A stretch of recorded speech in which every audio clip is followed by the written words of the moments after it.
বড় পীর আব্দুল কাদের জিলানী মাহবুবে সুবহানী কুতুবে রব্বানী রাস্তা দিয়া চলতেছেন, একটা কুকুর সামনে দাঁড়ায় গেল। কুকুর ডাক দিয়া কয়, বড় পীর আমার কথার জবাব দিয়া তারপরে যাও, বলো তুমি ভালো নাকি আমি কুকুর ভালো? বড় পীর চিন্তায় পড়ে গেলেন, যদি বলি কুকুর তুই ভালো আমি খারাপ, আল্লাহর কোরআনের আয়াতের উল্টা হবে, কারণ বনি আদম হলো শ্রেষ্ঠ। যদি বলি তুই খারাপ আমি ভালো, তো অহংকারী আসিয়া যাবে।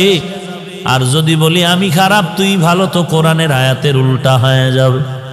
এখন আমি খারাপও বলতে পারি না, ভালো বলতে পারি না।